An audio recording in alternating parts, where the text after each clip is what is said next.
청취자 여러분, 안녕하십니까? 2022년 11월 24일 평화를 뒤흔든 한 사건이 발생했습니다. 강원도 낙산의 한적한 정원, 매화나무 아래에서 심하게 부패된 여성의 시신이 발견되었습니다. 옷은 다 찢겨 있었고 뼈와 살은 흙먼지 속에 뒤엉쳐 있었습니다. 사망자는 박민준의 아내인 김서연 씨로 그는 동네에서 착하고 모범적이라고 칭찬이 자자한 사람이었습니다. 하지만 이상하게도 실종 신고도 비명소리도 뚜렷한 단서 하나 없었습니다. 오직 정원의 개들만이 사흘 밤낮으로 매화나무 주위를 맴돌며 지저대고 땅을 파헤쳤을 뿐입니다. 그리고 바로 그곳에서 땅속에 묻혔던 비밀이 드러나기 시작했습니다. 주민들은 경악했고 피해자 가족은 무너져 내렸지만 흉악한 범인은 여전히 슬픔에 잠긴 남편 역할을 완벽하게 연기하고 있었습니다. 과연 그 집에 굳게 닫힌 문 뒤에서는 무슨 일이 있었던 걸까요? 어째서 범인은 평생을 함께한 사람에게 그토록 잔인한 짓을 저지를 수 있었을까요? 그리고 어떻게 걸어다니는 증거가 모든 범죄를 폭로할 수 있었을까요? 오늘 영상에서는 완벽한 위장극부터 냉혈한에게 내려진 가혹한 판결까지 사건의 전말을 이야기해드리겠습니다. 시선을 떼지 마십시오. 때로는 단서가 가장 예상치 못한 곳에 숨어있기 마련이니까요. 파출소에 실종 신고가 접수되었을 때 박민준과 그의 어머니 윤 여사의 걱정스러운 표정 뒤에 치밀하게 준비된 연극이 숨어있을 거라고는 아무도 생각하지 못했습니다. 11월 25일 사건 서류는 공식적으로 강원도 경찰청 형사과로 이관되었습니다. 수십 건의 크고 작은 사건을 해결해온 이진우 총경이 직접 사건을 맡아 현장으로 향했습니다. 박민준의 집은 넓은 과수원 한가운데에 있었고 이상할 정도로 깨끗했습니다. 집안의 모든 물건은 정돈되어 있었고 다툼이나 몸싸움의 흔적은 전혀 없었습니다. 의자는 식탁에 가지런히 밀어 넣어져 있었고 커튼은 단듯하게 쳐져 있었으며 나무 바닥은 먼지 한 톨 없이 빛났습니다. 하지만 바로 그 완벽함이 이 총경을 불안하게 만들었습니다. 남편과 다투고 한밤중에 집을 나간 여자가 보통 휴대전화나 지갑, 신분증을 두고 가지는 않을 것입니다. 하지만 서연 씨의 모든 소지품은 책상 위에 그대로 남아 있었습니다. 그렇다면 그녀는 어디로 어떻게 사라진 걸까요?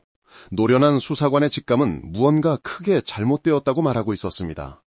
그 집에서 느껴지는 냉기는 날씨 때문이 아니라 소름 끼치는 위선에서 비롯된 것이었습니다. 이후 며칠간 형사들이 사방으로 흩어져 도로의 CCTV를 확인하고 버스 터미널과 숙박업소 명단을 조사했으며 서연 씨의 가족과 친구들에게 전화를 걸었지만 11월 15일 밤 이후 그녀를 보거나 만난 사람은 아무도 없었습니다.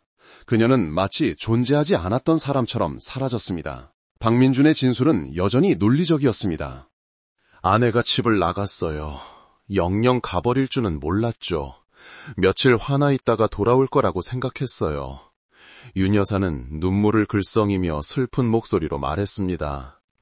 애가 자존심이 강하고 생각이 많아요. 내가 민준이한테 걔 화나게 하지 말라고 일렀건만. 하지만 두 모자의 호흡은 거의 완벽에 가까웠습니다. 그들은 말을 많이 하지도 세부적인 부분에서 횡설수설하지도 않으며 필요한 부분만 정확히 비워두었습니다. 사건은 목격자도 단서도 명확한 현장도 없이 점차 미궁 속으로 빠져들었습니다. 그리고 그 침묵 속에서 또 다른 고통이 싹트기 시작했습니다. 그것은 매일같이 골목 어귀에 나와 딸을 기다리는 서연 씨의 부모님이 느끼는 고통이었습니다. 서연 씨의 SNS가 갑자기 멈춘 것을 본 친구들의 고통이었습니다. 흔적도 외침도 없는 차가운 벽에 부딪힌 수사관들의 고통이었습니다. 가장 큰 공포는 악이 너무 거대해서가 아니라 너무나 교묘하게 위장되어 있다는 것입니다. 이진우 총경은 포기하지 않았습니다. 그는 진실이 영원히 어둠 속에 묻힐 수는 없다고 믿었습니다. 그리고 나흘째 되던 날 아주 작은 단서 하나가 모든 것을 열기 시작했습니다. 평소 사납던 정원의 개들이 이상한 행동을 보이기 시작한 것입니다. 그들은 더 이상 낯선 사람에게 짖지 않고 집 뒤편의 매화나무 주위를 맴돌며 땅을 파헤쳤습니다. 한 번이 아니라 사흘 동안 반복적으로 말입니다. 개들을 바라보는 박민준의 눈빛은 이 총경의 등골을 그 어떤 단서보다 오싹하게 만들었습니다.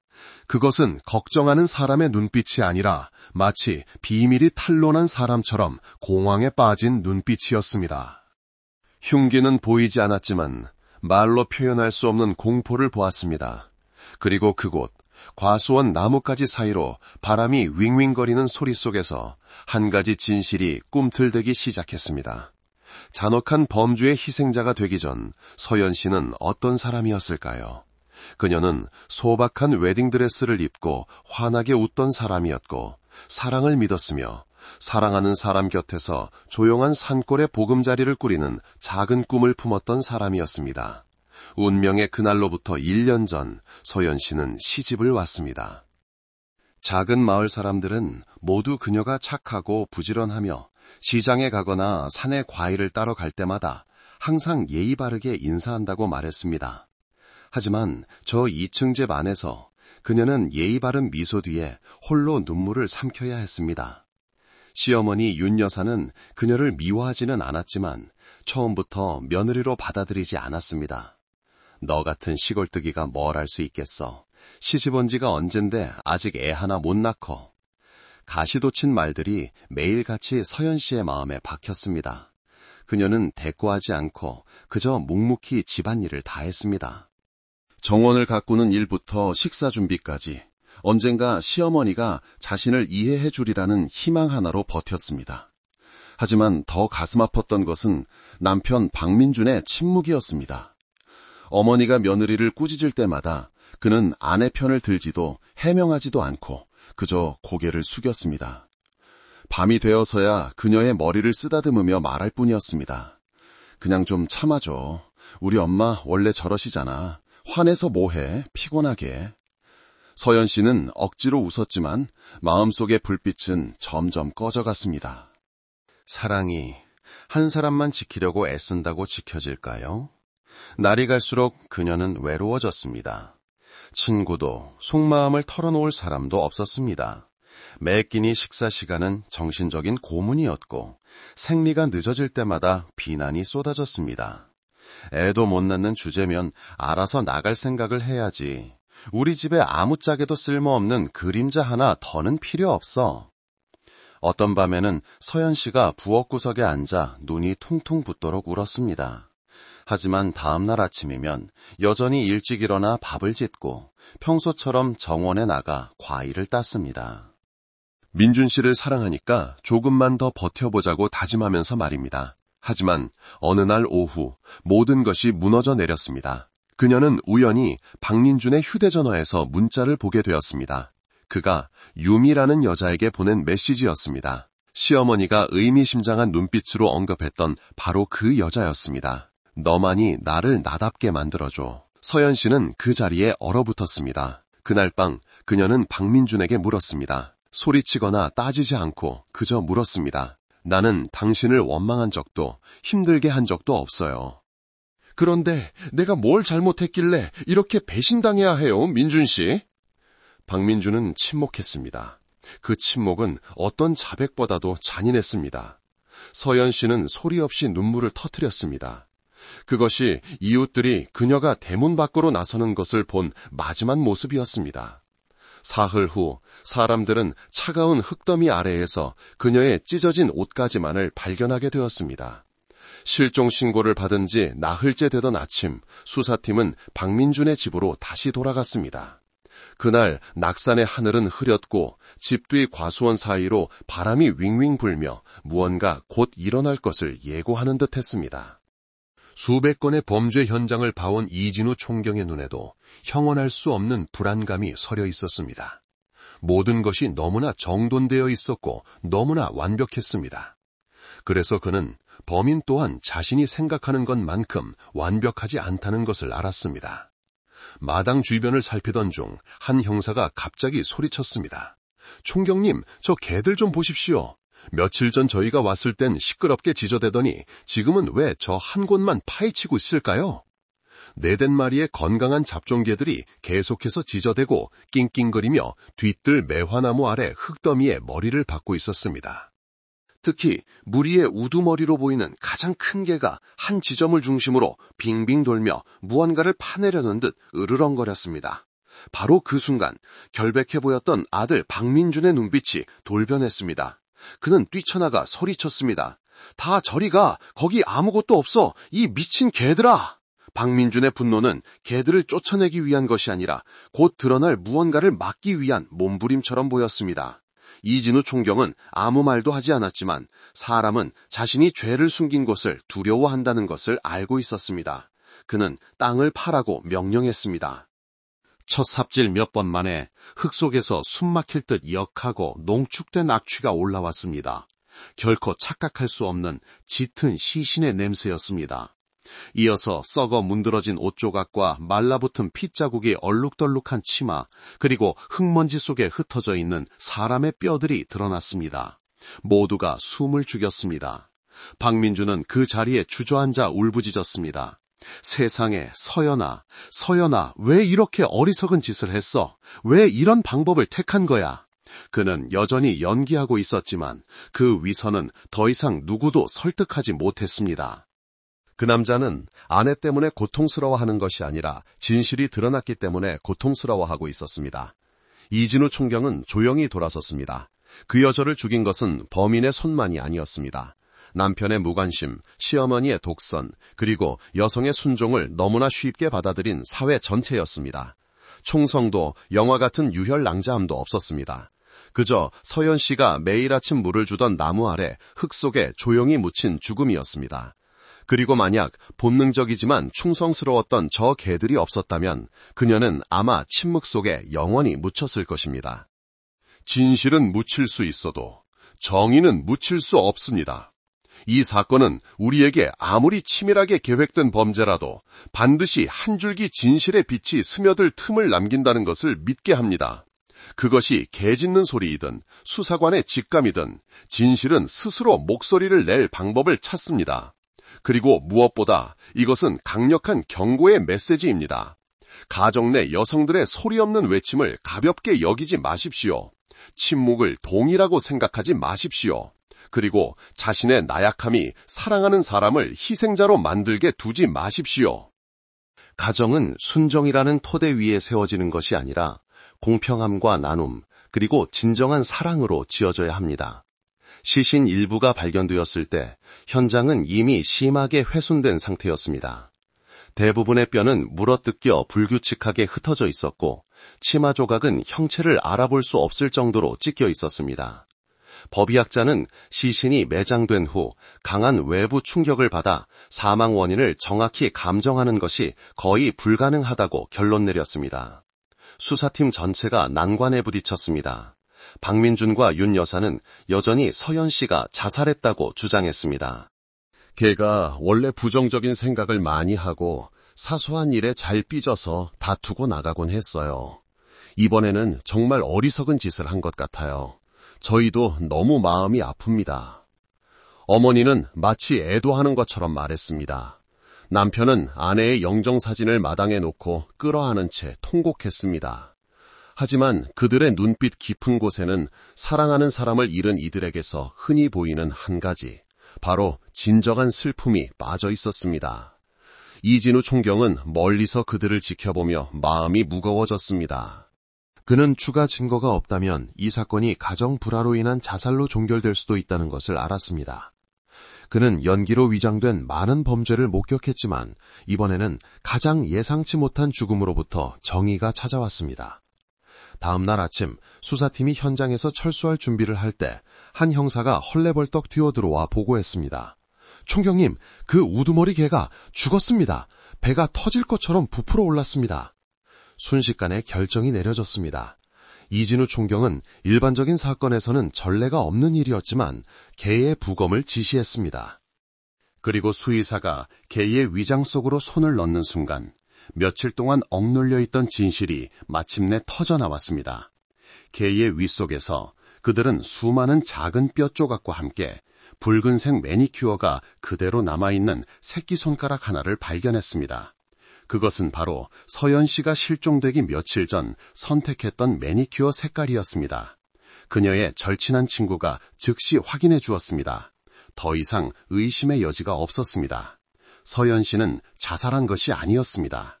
그녀는 살해당했고 그녀의 시신은 매화나무 아래 급하게 묻힌 뒤 집에서 키우던 개들에게 훼손된 것이었습니다. 수사팀 전체가 숨을 죽였고 순간 정적이 흘렀습니다. 박민주는 멀리서 개를 부검하는 광경을 보았습니다.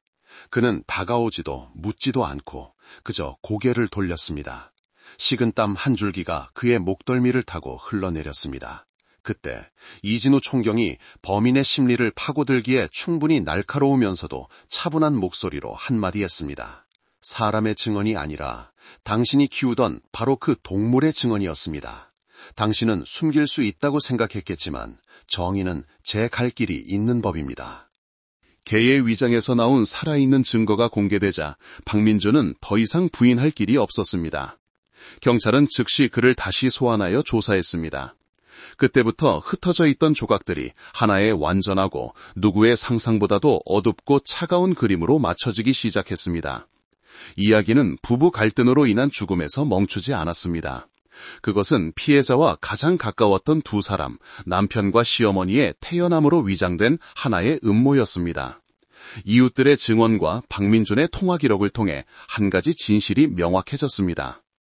박민조는 윤 여사가 아들에게 어울리는 상대로 여겼던 군청 간부의 딸인 젊은 여성 유미와 부적절한 관계를 맺고 있었습니다. 주고받은 문자 메시지, 몰래 한 데이트 기록이 모두 남아 있었습니다. 특히 서연 씨가 실종되기 불과 며칠 전 박민주는 유미에게 조금만 더 기다려줘. 엄마가 곧 다 잘 해결해 주실 거야 라는 메시지를 보냈습니다. 잘 해결한다는 것은 무엇이었을까요? 아내를 쫓아내는 것이었을까요? 아니면 그보다 더 끔찍한 해결이었을까요? 수사관이 어머니의 역할에 대해 묻자 박민주는 여전히 회피하려 했습니다. 하지만 작은 단서들과 증언들을 통해 독선적인 여성 윤 여사의 모습이 점차 뚜렷하게 드러났습니다. 그녀는 이웃들 앞에서는 때리거나 욕하지 않았지만 아들 머릿속에 시골 출신 아내에 대한 경멸을 은밀하게 심어왔습니다. 저 유미 좀 봐라. 예쁘고 공부도 잘하잖아. 쟤랑 결혼하면 내가 말 한마디만 해도 집도 차도 생길 텐데 저렇게 가난뱅이에 애도 못 낳는 애랑 결혼해서 평생 남의 집 일꾼으로 살 셈이냐? 반복되는 말들은 마치 산성용액처럼 박민준에게 스며들었습니다. 그는 아내가 상처받는 것보다 어머니를 실망시키는 것을 더 두려워하는 나약한 남자였습니다. 윤 여사의 눈에 서연 씨는 며느리가 아니라 그저 장애물이었습니다. 그리고 박민주는 두 여자 사이에서 자신을 위해 청춘을 바친 사람을 선택하지 않았습니다. 그는 그녀를 짓밟고 일어서는 길을 택했습니다. 사건이 발생한 날 밤, 진술에 따르면 서연 씨와 박민주는 격렬하게 다퉜습니다. 그녀는 그의 배신을 질책했고 그는 그녀가 아이를 낳지 못하는 것을 탓했습니다. 말다툼은 점점 더 거칠어졌고 윤 여사가 들어서자 모든 것이 폭발했습니다. 하지만 말리기는커녕 그녀는 판결을 내리듯 차갑게 한마디를 내뱉었습니다. 저 애만 없으면 네 인생이 달라질 거다. 바로 그 말이 화약통에 불을 붙이는 마지막 불꽃이 되었습니다.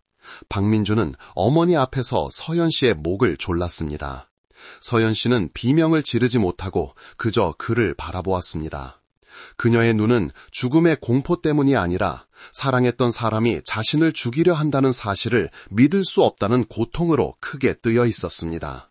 서연 씨가 숨을 거둔 후 윤 여사는 울지도 두려워하지도 않았습니다. 그녀는 그저 아들을 바라보며 태연하게 말했습니다. 구덩이 파, 이웃들이 냄새 맡기 전에. 두 모자는 서연 씨가 매일 가꾸던 뒤뜰 매화나무 아래에 서둘러 흙을 팠습니다. 곧 겨울이 오면 땅이 얼어붙어 비밀을 지켜줄 것이라고 생각했습니다. 하지만 그들이 예상하지 못했던 것은 서연 씨가 매일 돌봐주던 개들이 침묵하지 않으리라는 것이었습니다. 이것은 더 이상 단순한 살인사건이 아니라 선택에 관한 비극이었습니다. 야망 때문에 아들을 범죄의 어둠 속으로 밀어넣은 어머니. 나약함과 어머니를 실망시키기 싫다는 두려움 때문에 한 생명을 기꺼이 희생한 남편. 그리고 진심으로 사랑하고 순종적으로 살았지만 가장 믿었던 사람의 손에 억울하게 죽어야 했던 아내. 사랑은 존중 없이는 살 수 없습니다. 가정은 한 사람의 희생만으로는 존재할 수 없습니다.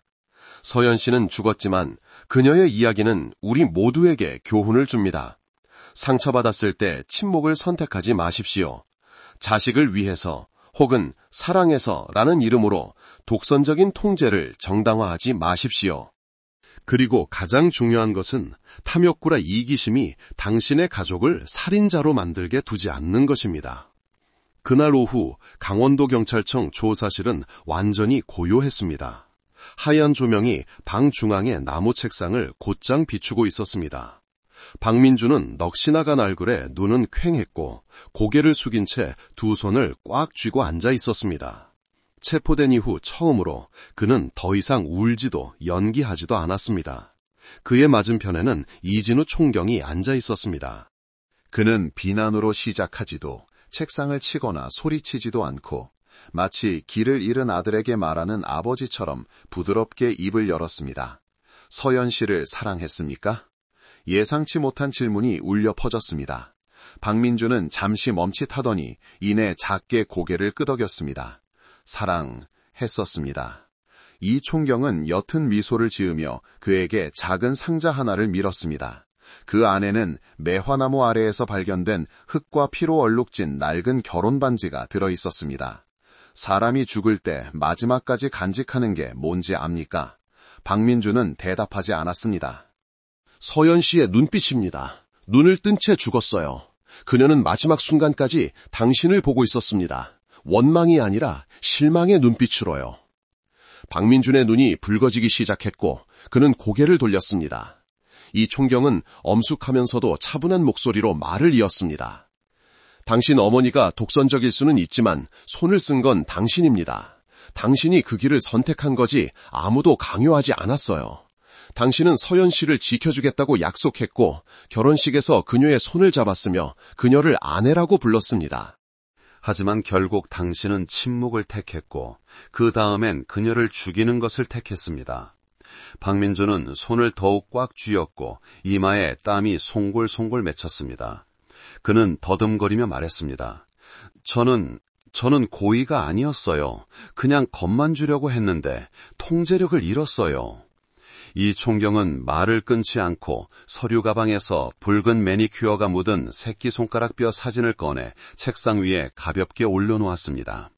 서연 씨는 11월 12일에 손톱을 칠했습니다. 친구에게는 민준 씨 기분 좋으라고 조금 화사해지고 싶다고 했답니다. 그리고 바로 그 직후에 죽었어요. 그의 목소리는 마치 대신 안타까워하는 듯 낮게 가라앉았습니다. 그녀는 희망이 거의 바닥났을 때조차도 노력하고 있었던 겁니다. 박민주는 울음을 터뜨렸습니다. 그는 책상에 엎드려 목이 메어 말했습니다. 제가 잘못했습니다. 제가 그랬어요. 제가 서연이를 죽였어요. 엄마는 그저 제가 더 나은 미래를 갖길 바라셨을 뿐이에요. 그런데 제가 왜 그렇게 멍청했을까요? 조사실은 여전히 조용했습니다. 이진우 총경은 잠시 눈을 감았다가 말했습니다. 당신은 멍청한 게 아니라 나약했을 뿐이고 바로 그 나약함이 당신을 살인자로 만든 겁니다. 어떤 살인자들은 본성이 악해서가 아니라 탐욕과 나약함 그리고 타인에 대한 의존이 자신의 행동을 지배하도록 내버려 두었기 때문에 살인자가 됩니다. 박민주는 처음부터 냉혈한이 아니었습니다.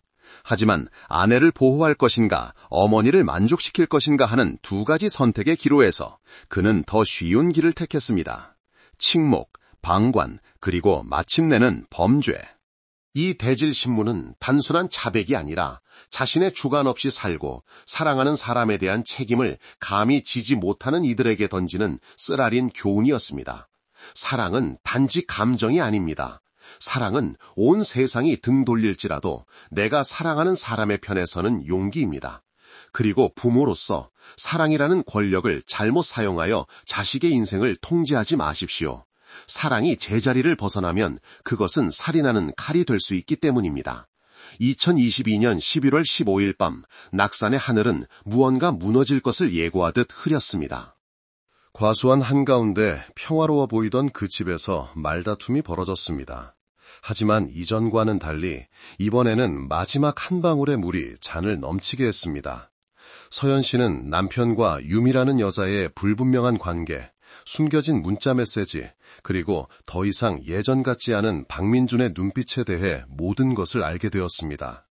그녀는 소리치거나 따지지 않고 그저 떨리는 손으로 휴대전화를 들고 물었습니다. 언제까지 나를 끌고 다닐 생각이에요? 언제부터 내가 당신 인생에서 잉여인간이 된 거죠? 박민준은 침묵했고 아내의 얼굴을 똑바로 쳐다보지 못했습니다. 그는 피하려고 했지만 서연 씨의 목소리는 떨리고 있었습니다. 나는 당신 어머니를 참았어요. 당신이 나를 진심으로 사랑한다고 생각했기 때문에 온갖 모진 말을 견뎠어요. 그런데 이제 와서 나를 이렇게 대하다니요. 부엌에서 말다툼 소리를 들은 윤 여사가 올라왔습니다.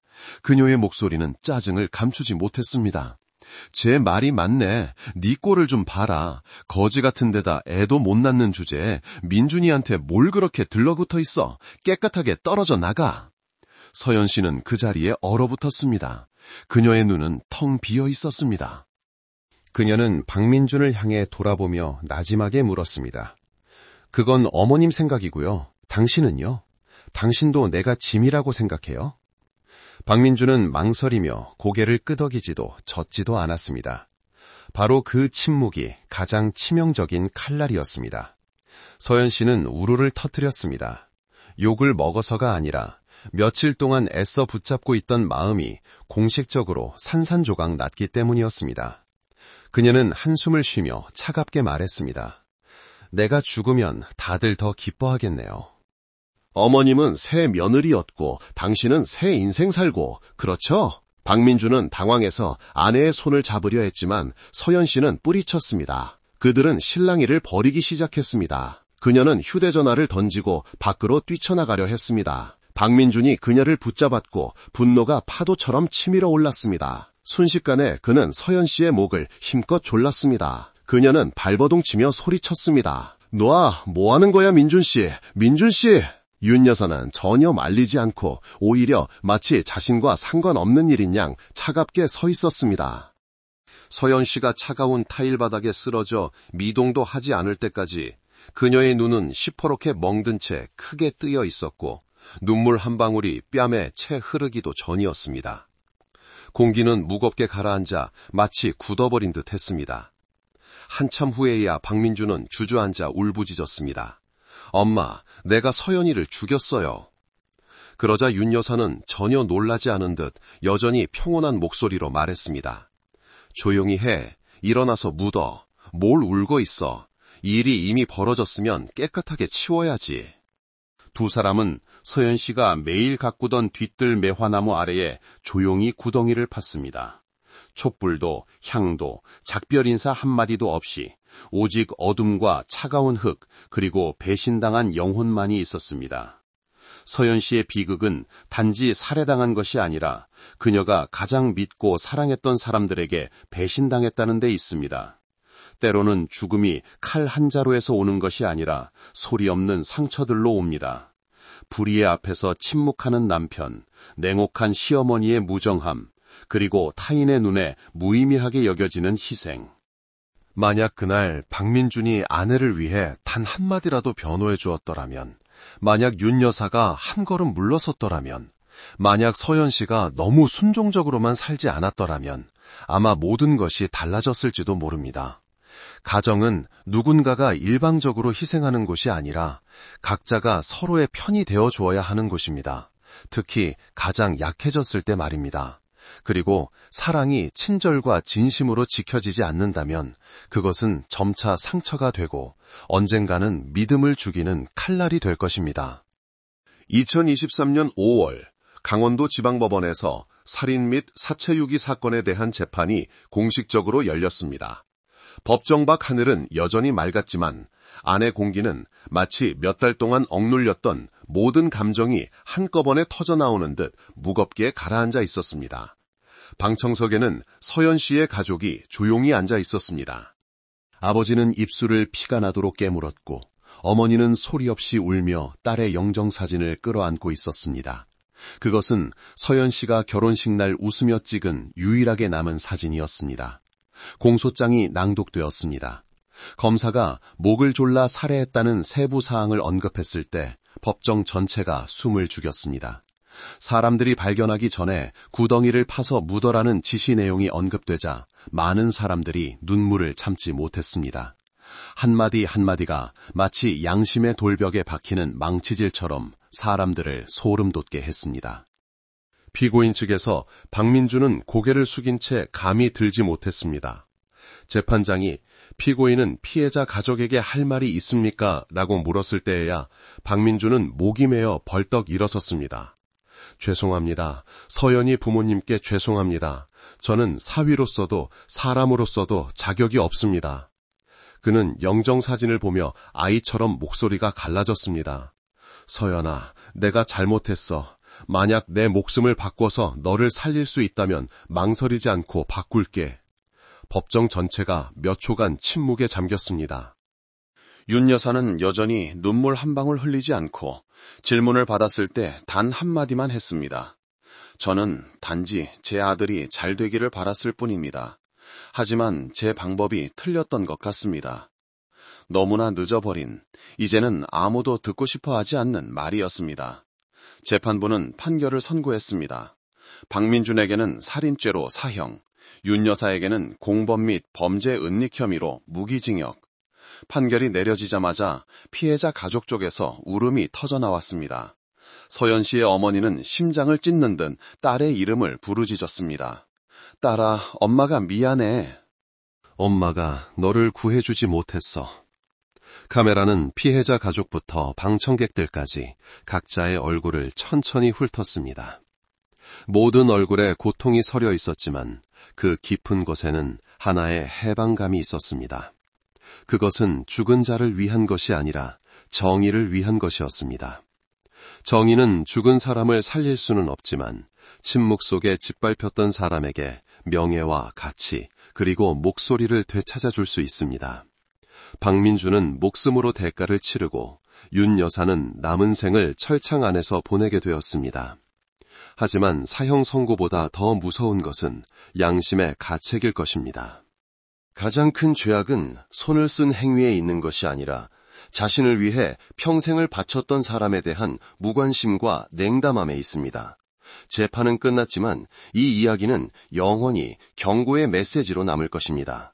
사랑이라는 이름으로 자식의 인생을 통제하는 어머니들에게, 나약함 때문에 사랑하는 사람을 침묵으로 죽게 내버려 두는 남편들에게, 그리고 가정에서 목소리를 잃은 채 순존하며 살아가는 여성들에게 누구도 외롭게 죽게 내버려 두지 마십시오.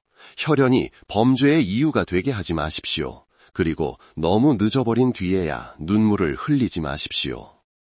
재판이 끝나고 몇 달 후 한때 젊은 부부의 웃음소리가 울려 퍼지던 낙산의 2층 집은 이제 폐허처럼 고요하게 잠겨 있었습니다.